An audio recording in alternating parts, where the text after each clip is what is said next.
Bonjour and greetings, everyone. Miigwech for once again taking this time to come and join with me. I've been so appreciative to be a part of this experience. As we said, these lectures have been running a little bit parallel to some talks that have been going at Grand Portage as well, but they've also been very much designed for the audiences. And we're working through a difficult history. As with the first two sessions, we're again directly confronting historical trauma. And this is trauma that continues to reverberate through individuals, through the community, through all of us, the entirety of the state and really nation. And if not addressed, this kind of historical trauma, well, it can consume. It could consume us as individuals. It could consume us as a community. And this is an insidious aspect of settler colonialism more generally. As a professional scholar, we're often taught within our training to remove ourselves from the story. But the more that I talk with community, the more that I present with my students, the more that I find that I think it's important to bring our imperfect selves to this story. I don't think you can remove yourself from it. And as I've mentioned, I'm a non-native man. I grew up in Wisconsin. My wife, she is a White Earth descendant. Her grandmother is an enrolled member of the White Earth tribe. And we're trying to recover some of this, not culture, not history, not ancestry, but we're trying to recover something that's been lost within our own community. Our son Theo is being raised with Anishinaabewin within our home again. That hasn't happened for 3-4 generations at this point. For his first birthday, we created a cradle board. We came together as a family and we carved this piece of wood that would hold him and that would hold his culture. And it was the first time in at least 3 generations that this has been done once again. We also invited members from his community at White Earth and members from the Twin Cities American Indian community and members of the community at large to come and to celebrate him and to talk about the name that was gifted to us at that same time. We're trying to bring together some sort of semblance of recovery within this history. I know that tonight, each of us brings to this space some sort of trauma. And our traumas are different. It can be all sources, from family to personal struggles. To the lucky few who feel like they've never experienced a traumatic moment in their life, talking about trauma can sometimes feel like some sort of Olympics of pain. But I think the majority of us understand that's not how trauma works. It's something that we each carry. It can be a heavy burden. It can be with us constantly, or it can strike us in hidden moments. Perhaps in light of these lectures, it was an experience at a boarding school, or perhaps it was something to do with an adoption of a child. We never quite know how this will strike us. And again, tonight, we're going to be talking about that. It's okay to feel emotions of trauma. I found too often in my own life about struggling with that and struggling to feel those emotions and trying to bury those. And so I am trying to do better about allowing myself to feel the anger and hurt and sadness, but also understanding that laughter is an important way that people surround their trauma and continue to confront it. That can feel strange, but I think it's necessary because that's how people survive. And these stories that we're talking about survivors, we're talking about persistence, we're talking about resiliency. Without that resiliency, without those survivors, none of us would be here. And that's important to know. Knowing our shared past doesn't change this trauma. It might not even lessen the trauma. It might make it feel more acute right on the surface. But I think it can help to begin to name trauma. And I think that when we begin to reveal our own trauma and how it links with the community's trauma, we could see patterns, and we could start to see that we're not alone and that we actually have this community of relationships surrounding us. So I'm going back to the beginning of this lecture series. And if you haven't had a chance to see the first one, I encourage you. It's on the Cook County site. In that first one, I talk about this analogy of blueprints of history. I still think that's an apt metaphor, because I think that history can provide us with the blueprints of this historical trauma, the trauma that we endure, and it can also display how this institutional injustice is baked deeply into these systems. So as we review, we started this lecture series describing what a healthy treaty relationship looked like. And I was talking about this story of the woman who married the beaver. And that treaty relationship that was built on mutual respect. It was built on reciprocity. It was built on a relationship. This model that scholar Heidi Stark is talking about, I take that and I apply it then to these treaties that the Dakota and Ojibwe are forming between themselves. When Euro-Americans come in the 18th and 19th century, though, they're seeking to form a new kind of relationship. Perhaps individuals had this mutual respect at certain times, but overall, from a nation-state perspective, Great Britain, the United States, were not seeking such a relationship. Rather, they were using this doctrine of discovery, and they were further trying to refine what the relationship would be between Indigenous nations and the United States when we get to cases like Chief Justice John Marshall's interpretation of the Marshall Trilogy. And he builds upon this doctrine of discovery to form that Marshall Trilogy of cases that forms this relationship moving forward after the 19th century between the United States and tribes. Now, 2 weeks ago, I carried this series forward by further exploring the relationship between the United States and Ojibwe in the second half of the 19th century. We started with the definition from the United Nations of genocide, and we noted how each subsection has been enacted against Indigenous peoples in the United States. From designed murder, like the Sandy Lake tragedy, to targeted killings, including the US Dakota War, Sandy Creek Massacre, Wounded Knee, the forced removal of children from their families, these are all roots of this historical trauma that I'm talking about. The violent actions sought a destruction of the community, and they also sought a destruction of the individual, and they used a variety of means to accomplish it. The continued presence of Indigenous people in spaces that we're talking about constitutes resistance. And these are two recent cases that are bringing up this historical trauma once again. And we could come back to these during our question and answer session, but Oklahoma v. Castro Huerta, and most recently, Holland v. Brackeen, which deals with ICWA and even the existence of tribes and their federal relationship with the United States government. But tonight we'll start back into some of this history. We have this history of the blueprints of our society. I was talking about Indigenous borderlands between the Dakota and the Anishinaabe. This is this treaty relationship. I also mentioned how Euro-Americans sought to reform a treaty relationship based on their own ideals. And then in the aftermath of that, engaging on this series of genocidal policies. And again, those policies, Sandy Lake, mass execution, massacre, the removal of children from families into boarding schools. But it doesn't end there at the end of the 19th century. And so we need to look back at the land. And we start with reservations.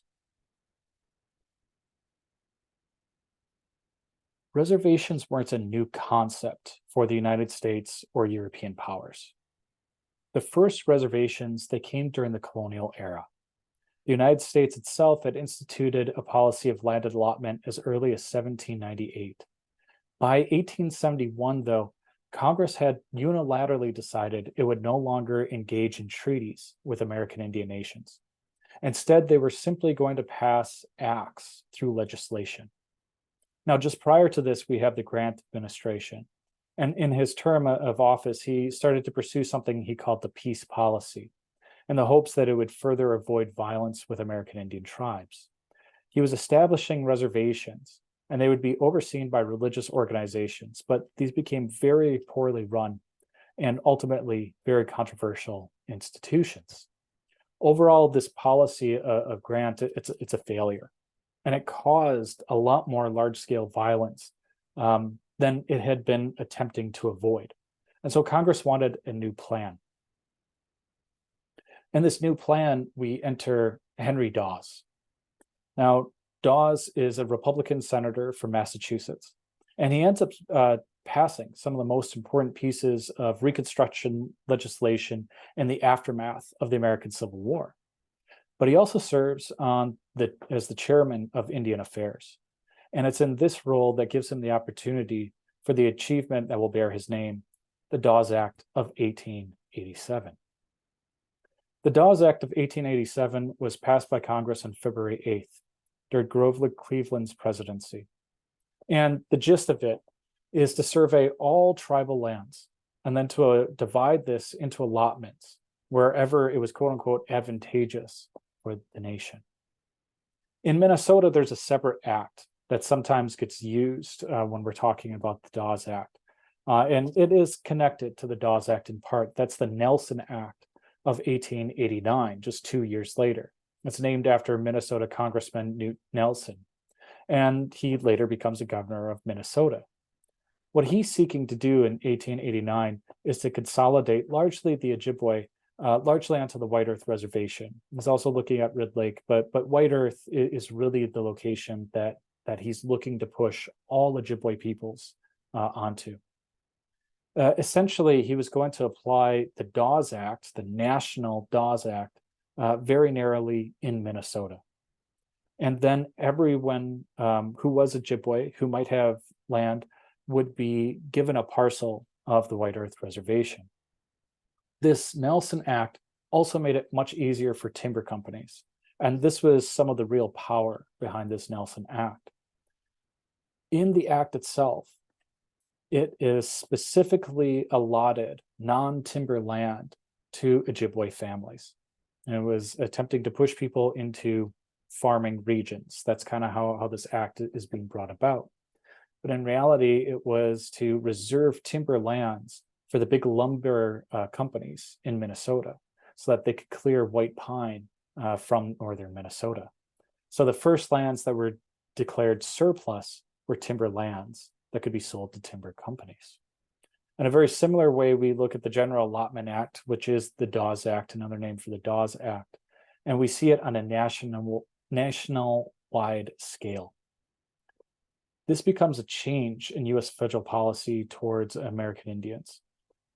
What had started out as a treaty-making relationship, then a removal relationship, is moving into an assimilation stage.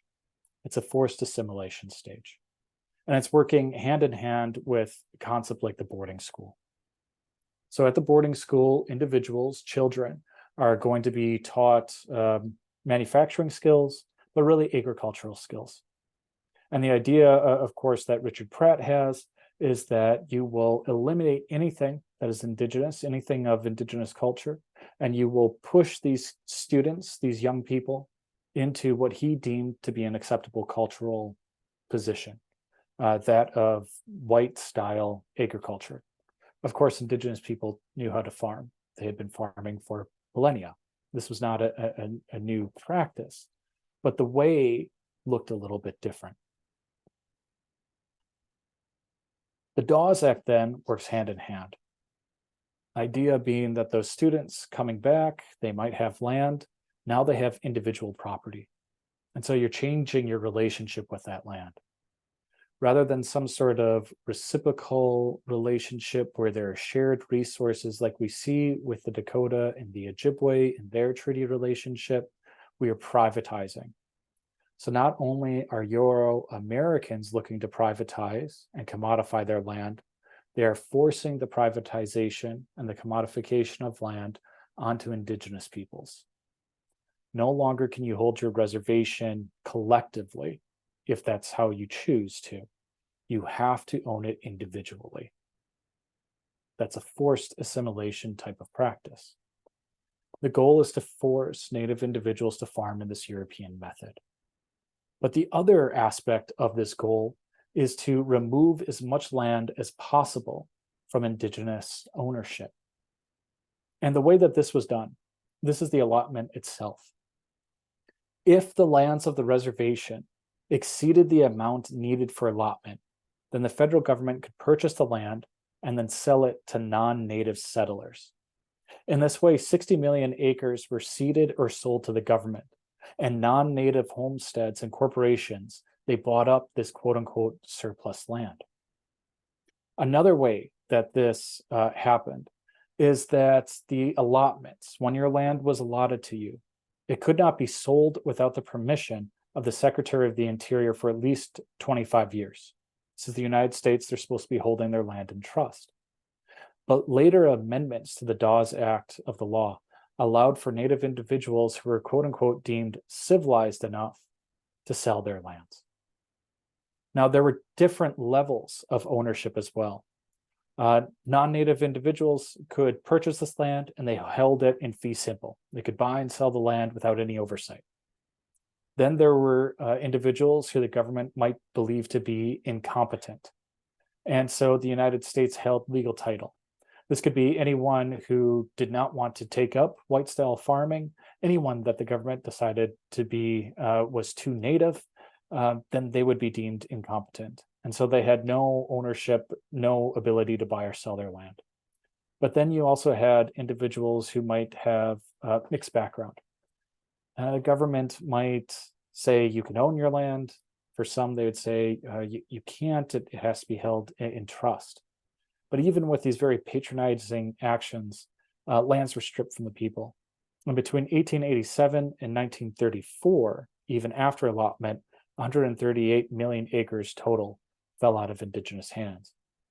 What happens then is a patchwork. And this image is displaying this patchwork of reservations. Some lands are taken into trust and held by the federal government for American Indian tribes. Some of the lands are allotted. Some of them are individual homesteads. Some of them become public lands, state lands, or federal lands. And some of it is privatized lands. And so on reservations, you have this patchwork of ownership. And it becomes quite difficult to know, well, what land belongs to who and what can happen on those lands. Because we'll have different laws that will apply depending on if the land is allotted and privatized, if it's corporate land, if it's state land. By the time this stops, this policy of allotment, and it does stop, it stops in 1934, 118 out of the 213 reservations at that time had been allotted. And it resulted in millions of acres of tribal lands leaving. This is paired with another concept, scientific racism and blood quantum. And it delves straight into the heart of what is Indigenous identity and how to measure race. So to begin with, scientific racism, it's completely fabricated. That does not mean that it does not have real world effects. But race is something that our society creates. It's a social construct. And what I mean by that, I'm not saying that I don't notice differences between skin colors or eye colors or hair colors. These are all phenotypical. But DNA, biologically, we share DNA as human beings. And human beings are the same. Human societies at different points in history and different locations have constructed a power relationship, a power dynamic of race. Sometimes it is based on parentage. Sometimes it's based on skin color. In the United States, we often have a black and white dichotomy, and everyone else kind of fades into a shade of all sorts of colors in between. This type of race, though, sought some sort of scientific backing. And at the same time, we have some of the theories of Darwin coming out. Some social scientists took the biological evidence that Darwin was finding and tried to apply it to societies. And this is what we mean by the term social Darwinism. Essentially, the old, the sick, the poor are inferior people. And then they started stacking races in some sort of racial hierarchy and determining that some individuals stem from inferior stock and others from more superior stock.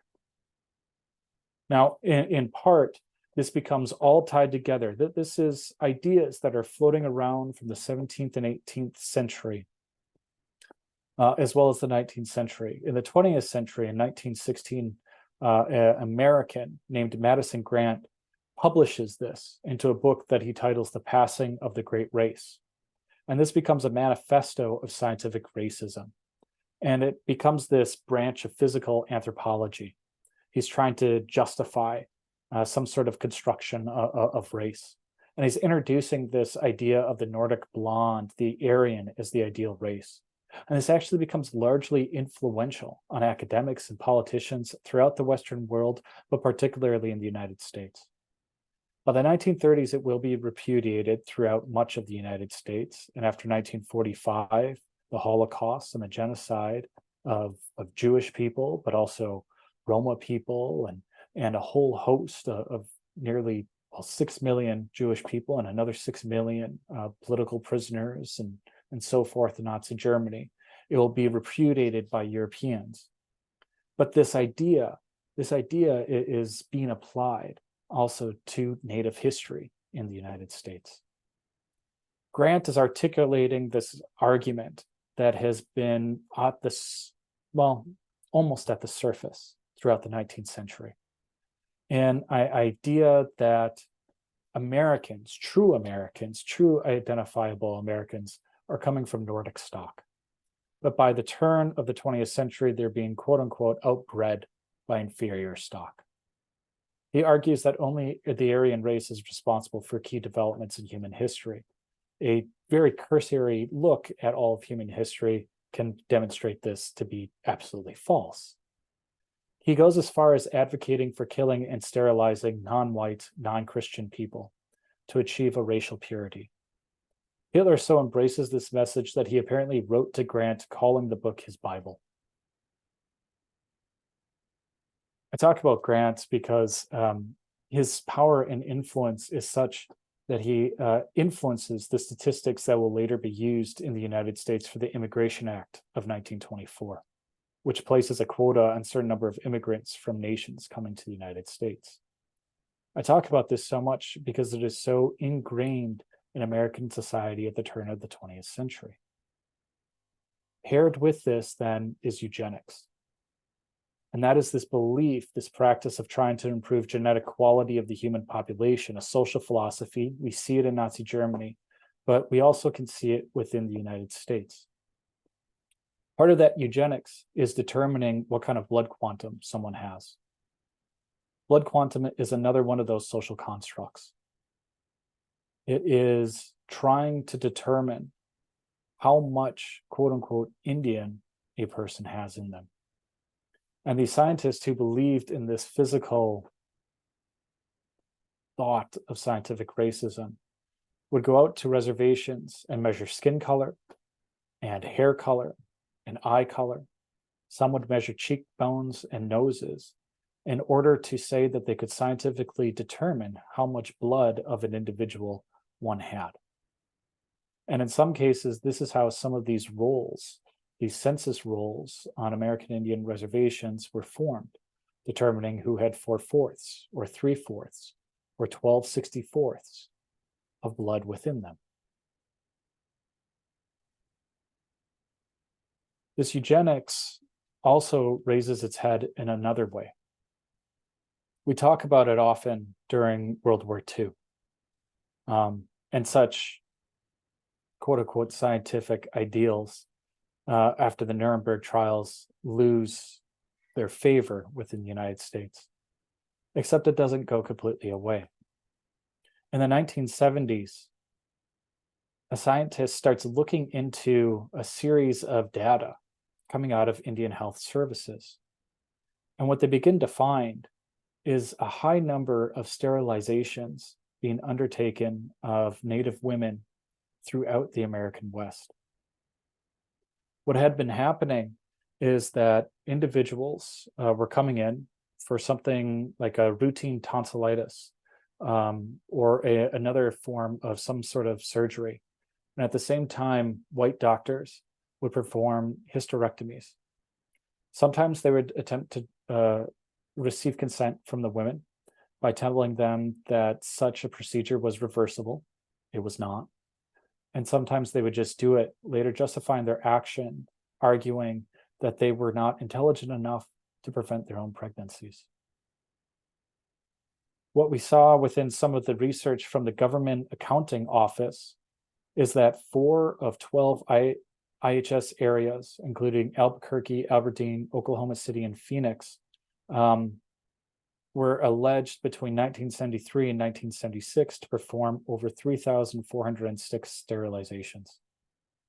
They found anywhere between 25 to 50% of Native American women were sterilized between 1970 and 1976. And this consent, if it was gained, sometimes it was gained through coercion, that they might not receive the food for their families if they refused such a service. Other reasons that doctors gave were racist stereotypes: dirty, alcoholic, unfit, and that they were better off this way. This wasn't the only instance of forced sterilization in the United States, but the 1970s is rather recent for us to continue to be talking about this. And it has links, because at the same time, we'll see the passage of ICWA, the Indian Child Welfare Act, and many of these same thoughts are linking up with that. But we'll come to that towards the end of this lecture.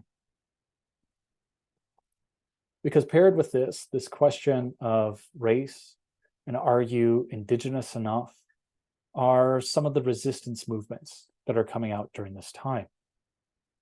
Between 1911 and 1923 was an organization called the Society of American Indians, SAI. It was made up of a group of, well, quote unquote, well-educated American Indians who often favored assimilation as a solution to what they saw as poverty of reservation life. Now, where this is coming from, many of these individuals attended boarding schools. Many got their start at Carlisle boarding school. And while that was a painful and traumatic experience for many, it also brought individuals together who might not have ever met. And because they were all forced to speak English at this time, they started sharing experience. They also had this shared experience at boarding schools and trying to figure out how to survive in the aftermath of their experience and how to survive in a society that was a white-dominated society, and a society that did not necessarily want to see Native individuals, even if they had been, quote unquote, civilized by Richard Pratt's experiment. And so they start forming the society. And what they are pushing for, in part, is the legal recognition of American Indians. And in 1924, in part for their advocacy, and in part after the service of American Indian individuals during World War I, the United States passes the Indian Citizenship Act of 1924, sometimes known as the Snyder Act. This granted citizenship to all Native Americans born in the United States. They would hold dual citizenship with their own nation. At the time, the Constitution, the Bill of Rights, hadn't been applied to Native Americans in tribal courts. Later on, there's an Indian Bill of Rights in 1968. But this identity, this citizenship, prior to this, it had been a really piecemeal situation. Some individuals could receive citizenship through a treaty, some through the Allotment Act of 1887. If they held their land in fee simple, they might have citizenship. Those who had adopted to quote unquote civilized life or minors of American citizens, i.e. you were born into it. Soldiers and sailors who had served during World War I, many of them received citizenship, but not everyone had it. Of course, not everyone wanted citizenship. Not everyone agreed with the Society of American Indians. But one day they woke up and everyone had citizenship. This debate demonstrates to us, though, that Indian country, it's not a single mindset. there are all sorts of political views and thoughts and ways of surviving, but each one of them is valid. And each one of them is dealing with this historical trauma and these situations that individuals have been brought into. Now, of course, following the 1920s, we have this period during the 1930s of this massive depression. The Great Depression is nationwide, and it hits Indian country as well. In part, what comes of this is a man named John Collier. He's a white man. He's in charge of what becomes the Department of Indian Affairs under Franklin Roosevelt's administration.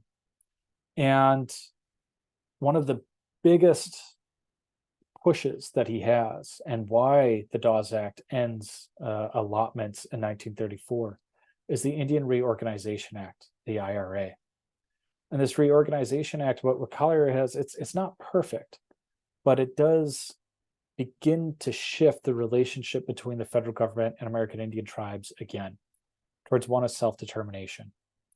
Many tribal constitutions are rewritten at this time, and more power is reserved by tribes once again.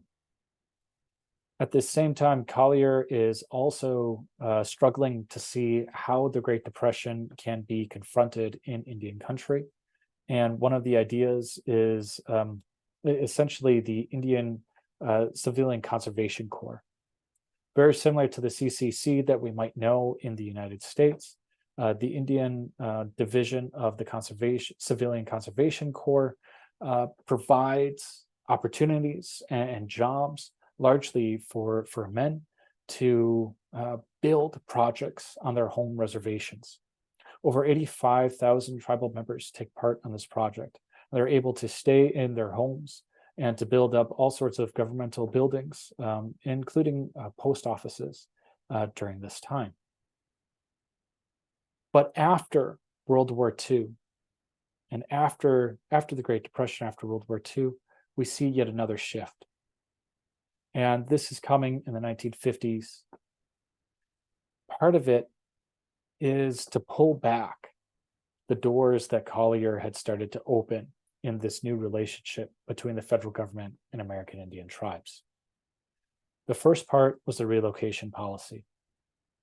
At the start of World War II, 90% of American Indian individuals lived on reservations. By the 1960s, nearly half that population had moved to urban areas. And part of that is this policy, the Indian Relocation Act of 1956, aka Public Law 959, also known as the Adult Vocational Training Program. The idea, again, harkens back to an assimilation era. It was to encourage individuals to leave reservations in order to assimilate, acquire job skills, but also be paired with the termination policy of the era. Termination policy was something that was working hand in hand with the Indian Relocation Act. Termination policy was the end of the federal government's relationship with American Indian tribes. This started bubbling up in the 1940s, but by 1953, the policy comes to fruition. The idea of it is that the federal government would no longer recognize the sovereignty of certain tribes, and thus those tribal members would become subject to state and federal laws, no difference between themselves or other Americans.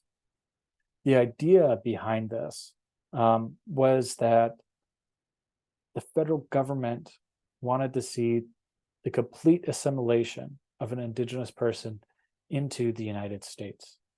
But again, we're seeing some policing of identity.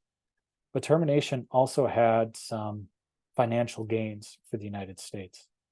What termination meant is that the United States no longer had to recognize any of those treaties. So any federal support for healthcare, any federal support for education or utilities, any police or fire fighting agreements were all gone in an instant. And in the most part, tribes didn't have the ability to provide for any of these services that the federal government was not helping to support.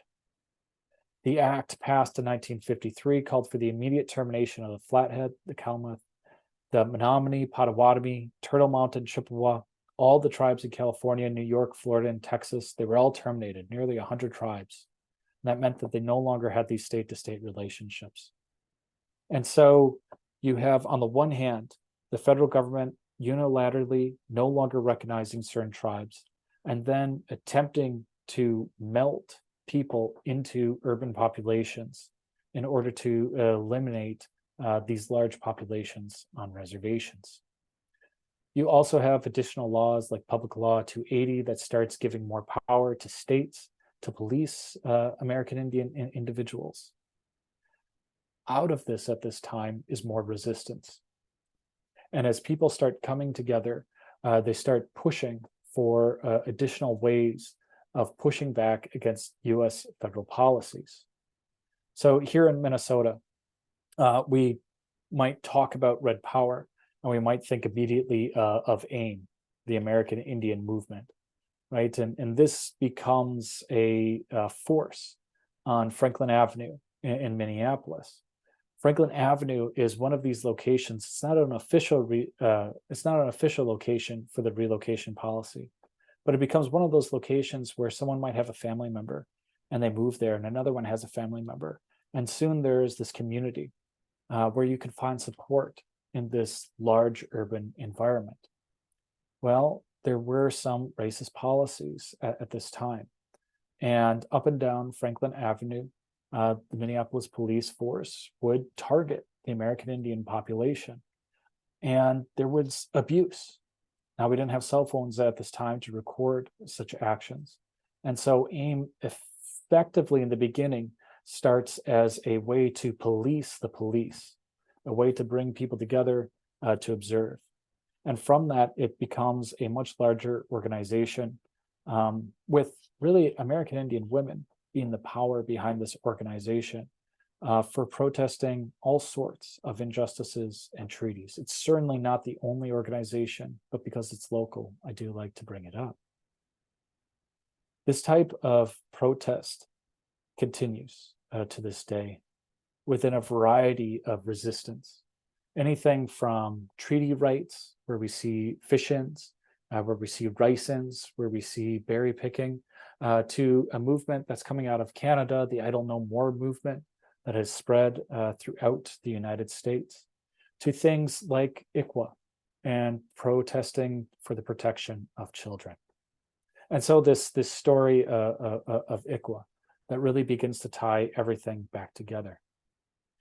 The opponents of the Indian Child Welfare Act, what was going on during the 50s and 60s with this relocation policy, these termination policies, these, what we were finding, the hysterectomies, the forced hysterectomies of Indigenous women, is also spilling over into social services in the 50s and 60s, where the United States and state governments were removing children from their families, using very similar terminology that the families were unfit to raise their children, that they didn't know better, that they did not have enough money in order to provide for their children.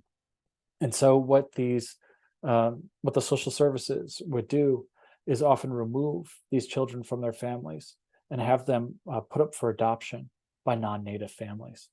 And then in this way, we see a whole generation of children who are taken. The American Historical Association, in their amicus brief in the most recent case, they estimated that state government separated over 100,000 children of the estimated 400,000 Native children from their parents. And they placed those children in homes with no political, cultural, or linguistic connection to their nations. As a result of these policies in the 70s, the ICWA Act, the Indian Child Welfare Act, is passed. And at its heart, it is attempting to reunite families. And it really has become the gold standard for cases that come into state court, even for non-native children. It holds a lot of the best practices in attempting to reunify families, attempting counseling services, and finding surrogate homes that can be temporary places for children with the ultimate desire of making it back to full family units. But ICWA has fallen under question. And part of the most recent case was questioning, well, who is American Indian? What is the blood quantum percentage that is required to be recognized as American Indian? Tribes are sovereign entities. And this goes back all the way to the first lecture.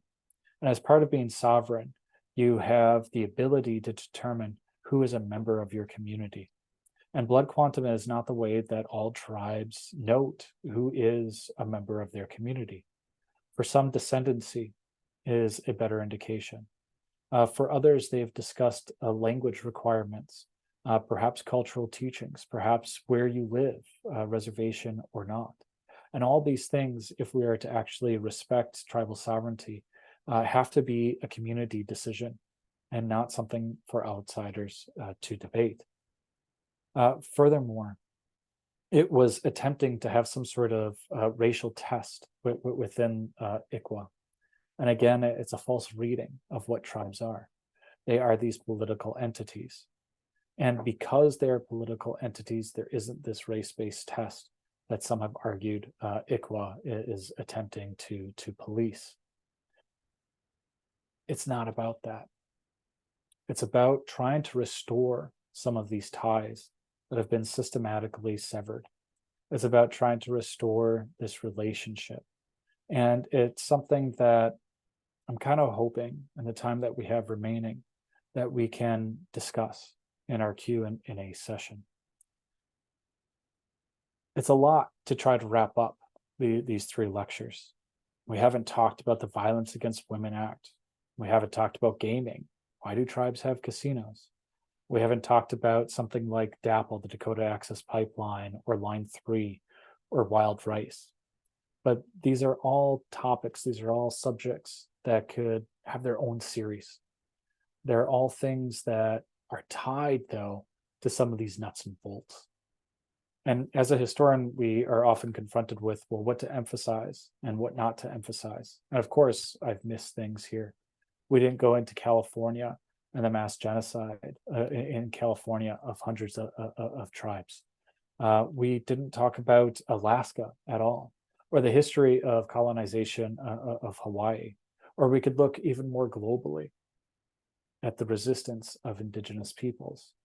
But these stories, they interlink and they're interwoven. And there is trauma here, but there is a growing resistance. And it's a resistance that's always been there. But I think people are finally paying attention from outside of the community.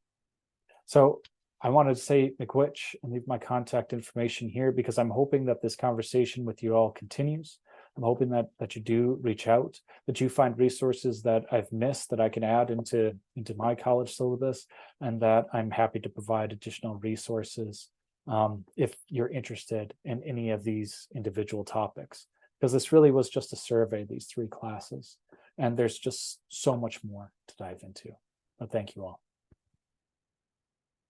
Well, thank you, Professor Jacob Jurss. It's just been so great to have you here. I invite people to unmute themselves or put their questions into chat. This is a great opportunity for you to ask questions about things we've already learned over the 3 sessions or just tonight. Or maybe we didn't cover something and you have some detail that you want to know more about or talk about. We welcome you to put those in the chat, or again, you can unmute yourself.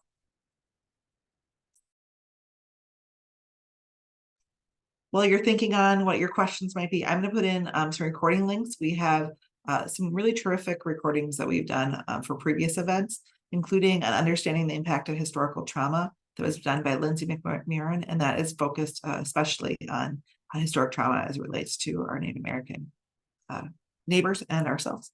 So if you have any interest in that, I'll be on there too. Go ahead.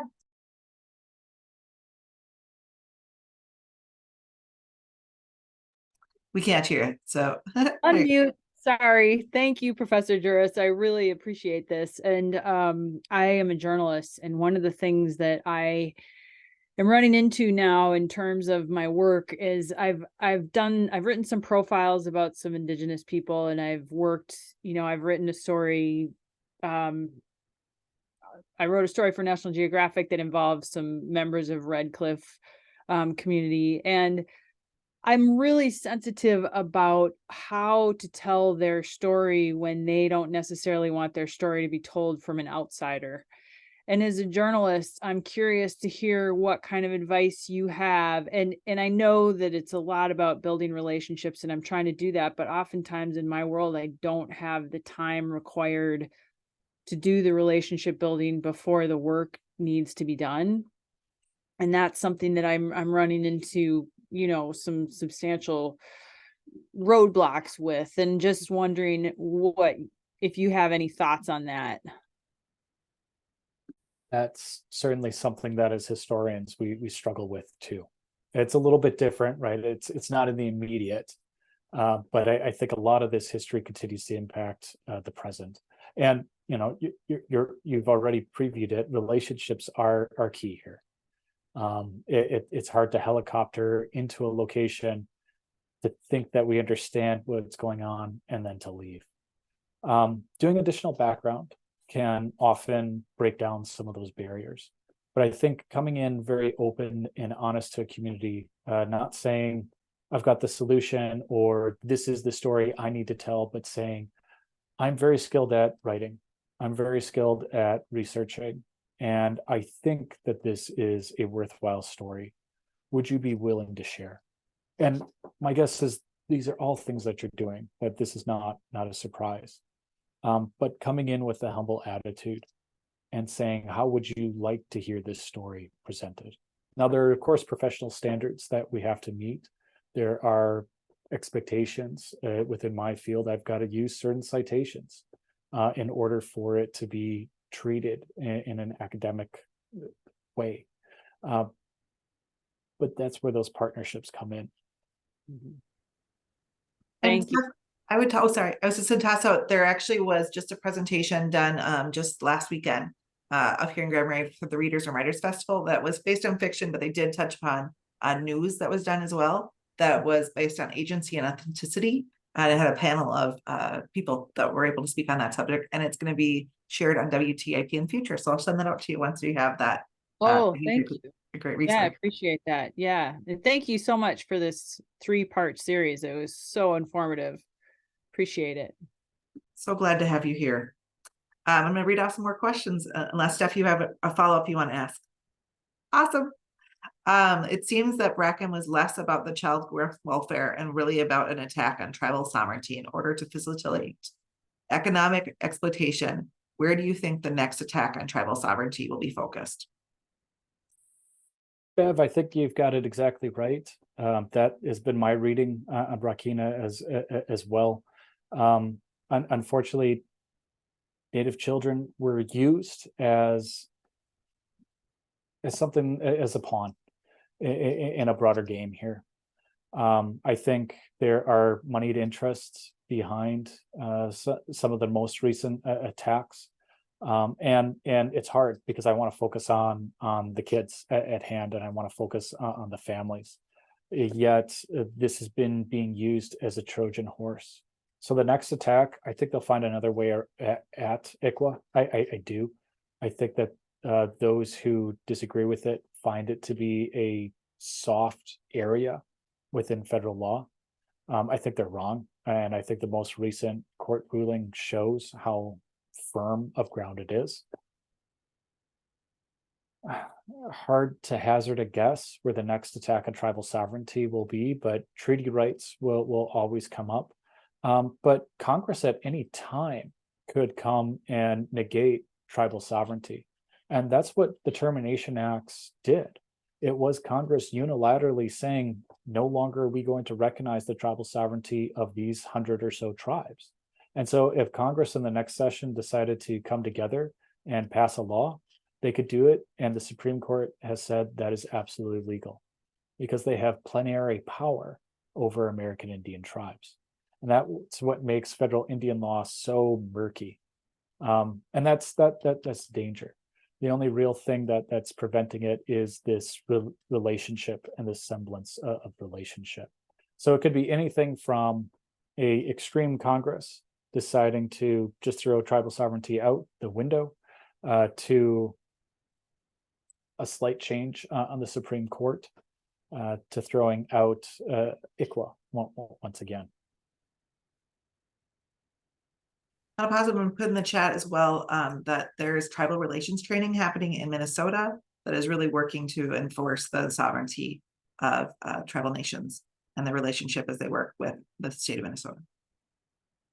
One of the next questions up is Miigwech Jacob. There is such a vast amount of information, much of which is just becoming known to those who search for it. Thank you for your presentation. Oh, it's just thank yous. And thank you to CHE for providing them taped presentations. Thank you. That was sweet of you. Any other questions, you guys? We got time. This is your time.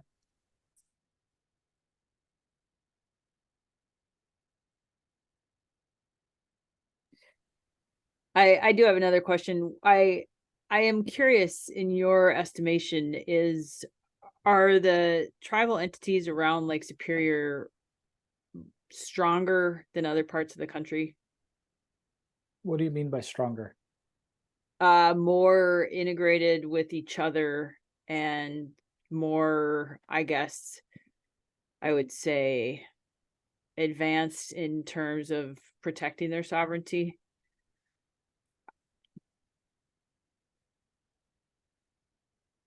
I would say that there are some real benefits to organizations like GlyphWick. So it's I don't know if we could find the link and pour their website into it, but it's essentially an intertribal organization that has worked together to pool resources in order to defend their treaty rights. Mm-hmm. And by pooling additional resources, you can afford lawyers for one, and to bring such tribal suits. And because Lake Superior, Anishinaabe nations have banded together and done so, they've had a lot more success. So you're inclining on this? Yeah, I would say in this part of the country, because you have those alliances between individual, really small bands, there is a great deal of power there. But any other tribal nation would say, no, we have strong, resilient, powerful members as well. Navajo Nation is a massive force in the American Southwest. Lakota communities throughout South Dakota, North Dakota, they have a great deal of influence. They might not see it at the state all the time, but they also can't be ignored. There are tribes like Seminole Nation, who I believe still owns Hard Rock Cafe. And so they have economic powers that they can use in various ways. But of course, we also see tribal nations who do not have access to economic influence, or perhaps they do not have these inter-band connections. And so we might not see those types of legal cases succeed everywhere. Cherokee Nation is a very powerful political entity, but they're all diverse too. And they are maybe not fighting for the same issues for their communities. So you'll see divisions come up as well. And I'm sorry. Oh, I was good. The last organization I'd say is the National Congress of American Indians, is another one of these joint collections that really speaks for many in Indian country. And I guess I was actually referring to GlyphWick, I guess, when I asked the question, and they're doing so much conservation work as well as other organizations. And so I guess I was thinking of that question in terms of conservation specifically, in terms of protecting their treaty rights, which in turn protects the land and the fish and the wild rice and all that. So I guess I was thinking in terms of conservation. In that case, GlyphWick is an excellent example within Indian country of the unity between bands that can really be beneficial to protect these rights. Thank you again. That's my last question. Thank you for